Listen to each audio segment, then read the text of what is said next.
یہ کہہ سکتا ہوں کہ تقریباً اجماع ہے اس پر کہ یہ رات رمضان مبارک ہی کی ایک رات ہے۔ اس کی دلیل ایک تو یہ کہ القرآن یفسر بعضہ بعضا کے اصول کے مطابق قرآن مجید کے اندر سورہ بقرہ میں یہ واضح کر دیا گیا شہر رمضان الذی انزل فیہ القرآن، رمضان مبارک کا مہینہ وہ ہے کہ جس میں قرآن نازل کیا گیا، اور یہاں فرمایا انا انزلناہ فی لیلۃ القدر، ہم نے اس کو اتارا ہے لیلۃ القدر میں۔ ان دونوں کو جوڑیے تو اس کا ایک لا محالہ جو ایک انیویٹیبل رزلٹ نکلتا ہے وہ یہی ہے کہ یہ لیلۃ القدر رمضان مبارک میں۔ دوسری اس کی تائید ہوتی ہے وہ مشہور حدیث جس کو الحمدللہ کہ ہم نے بہت عام کیا ہے، رمضان مبارک کی آمد سے قبل کوشش ہوتی ہے ہر سال جو ہے اس کی یاد دہانی کرا دی جائے۔ ایک طویل خطبہ جو حضور نے دیا تھا، خطبنا رسول اللہ صلی اللہ علیہ وسلم فی آخر یوم من شعبان، یہ حضرت سلمان فارسی رضی اللہ تعالیٰ عنہ سے مروی ہے کہ حضور نے شعبان کے آخری دن ہمیں خطبہ ارشاد فرمایا، یا ایھا الناس قد اظلکم شہر عظیم شہر مبارک شہر فیہ لیلۃ خیر من الف شہر، لوگوں آگاہ ہو جاؤ، تم پر ایک بہت مبارک مہینے نے، بڑی عظمت والے مہینے نے سایہ کر دیا ہے، سایہ فگن ہو گیا ہے تم پر ایک مہینہ جو بڑی عظمت والا ہے، شہر عظیم جو بڑی برکت والا ہے، شہر مبارک، اور تیسرا جملہ اس میں یہی ہے شہر فیہ لیلۃ خیر من الف شہر، وہ مہینہ کہ جس میں ایک رات وہ بھی ہے کہ جو 1000 مہینوں سے افضل ہے۔ ان دونوں چیزوں کے حوالے سے تقریباً دلائل بھی موجود ہیں، اور ویسے یہ کہ جیسا کہ میں عرض کر چکا ہوں اجماع ہے کہ یہ رمضان مبارک ہی کی ایک شب ہے۔ لیکن رمضان مبارک کی کون سی شب ہے، اس پر بعض مفسرین نے تو لکھا ہے کہ 40 قول ہیں۔ چنانچہ صاحب تفسیر مظہری قاضی ثناء اللہ پانی پتی نے، میں نے وہ تفصیل تو نہیں پڑھی، کہ 40 قول نقل کیے، لیکن امام راضی نے جو 9 قول نقل کیے ہیں وہ میں تیزی کے ساتھ آپ کو سنا دیتا ہوں۔ ابن رزین رحمہ اللہ کا قول یہ ہے کہ رمضان کی پہلی شب ہے۔ حضرت حسن بصری رحمت اللہ علیہ، یہ ہے تابعین میں سے، اس لیے میں رضی اللہ عنہ نہیں کہہ رہا، رحمت اللہ علیہ، حضرت حسن بصری رحمت اللہ علیہ کی رائے ہے کہ یہ 17ویں شب ہے، یعنی وہ شب کہ پھر جس کے اگلے دن جو ہے وہ غزوہ بدر ہوا ہے، یوم الفرقان۔ حضرت انس رضی اللہ تعالیٰ عنہ مرفوعاً روایت کرتے ہیں کہ یہ 19ویں شب ہے۔ محمد بن اسحاق جو بہت بڑے سیرت نگار ہیں حضور کے، ان کا قول ہے کہ یہ 21ویں شب ہے۔ حضرت عبداللہ ابن عباس رضی اللہ تعالیٰ عنہما سے قول جو ہے مروی ہے کہ یہ 23ویں شب ہے۔ حضرت عبداللہ ابن مسعود رضی اللہ تعالیٰ عنہ سے مروی ہے کہ یہ 24ویں شب ہے، اور اس کو میں ذرا اہمیت دیتا ہوں اس لیے کہ 24ویں شب جو ہے سورہ علق کی ابتدائی آیات کے نزول کے ضمن میں کچھ حساب کتاب کے جوڑنے سے 24ویں اور 25ویں شب کا بھی معاملہ جڑتا ہے، جو کہ میں نے آپ کو سورہ علق کے درس کے دوران بتایا تھا۔ اس کے بعد حضرت ابو ذر غفاری رضی اللہ تعالیٰ عنہ کا قول ہے کہ یہ 25ویں شب ہے۔ اس کے بعد حضرت ابی ابن کعب رضی اللہ تعالیٰ عنہ کا قول ہے، یہ وہ ہے جن کو کہ حضور نے خود فرمایا کہ اقرأہم ابی ابن کعب، قرآن مجید کے سب سے بڑے قاری حضرت ابی ابن کعب ہیں رضی اللہ تعالیٰ عنہ، اور ان کے بھی سینے پر آپ نے تھپکی دی تھی کہ ایک سوال کیا آپ نے کہ سب سے عظیم سورت کون سی ہے،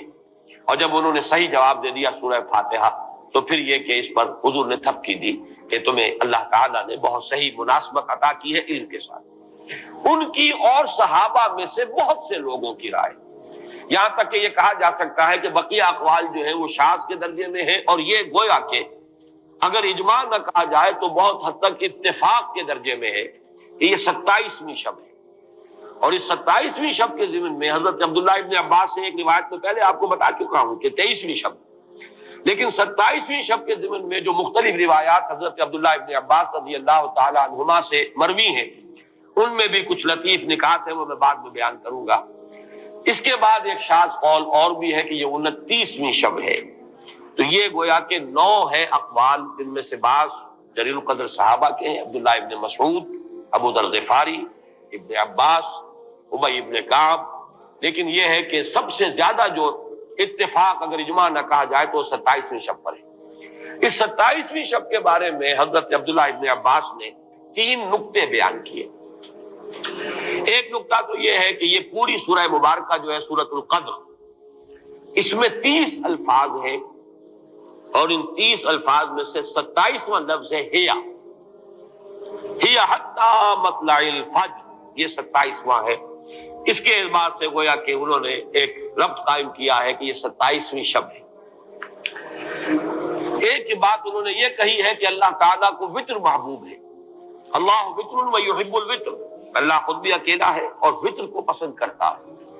پھر یہ کہ وطر جو ہے اب رمضان مبارک کے اندر اگر وہ وطر شمار کیے جائیں گے تو 14-15 وطر بن جائیں گے، لیکن اس میں چونکہ آخری عشرے کے بارے میں بہت سی روایات جو ہے ان کا تقریباً اجماع ہو جاتا ہے کہ آخری عشرے میں، تو آخری عشرے میں بھی 5 وطر آئیں گے، 21ویں، 23ویں، 25ویں، 27ویں، 29ویں۔ لیکن حضرت عبداللہ ابن عباس کہتے ہیں کہ 7 کا حصہ اللہ تعالیٰ کو بہت پسند ہے، اور بہت سی چیزیں جو ہیں عالم تکوینی میں بھی اور عالم تشریعی میں بھی بہت سی چیزیں وہ ہیں کہ جو 7 کے حصے کے ساتھ وابستہ ہیں۔ 7 آسمان ہیں، 7 زمینیں ہیں، ہفتے کے 7 دن ہیں، طواف کے 7 شوط ہیں،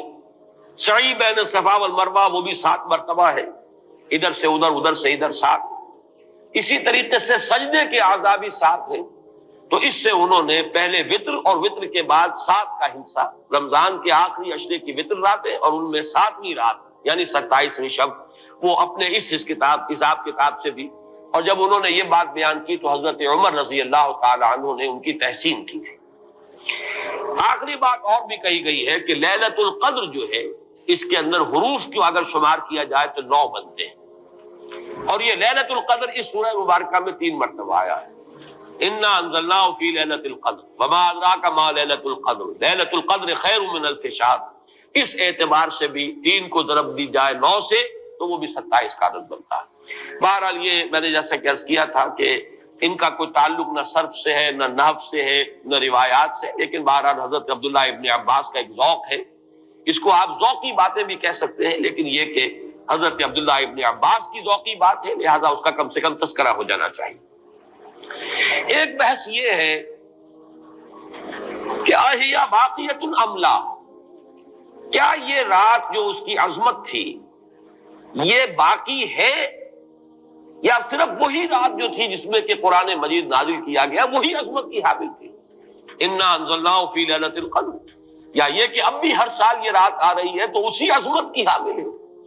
اسی قدر و منزلت کی، اسی برکت کی حامل ہے؟ اس پر بھی تقریباً ایک اجماع ہے کہ یہ لیلۃ القدر باقی ہے، ہر سال آتی ہے۔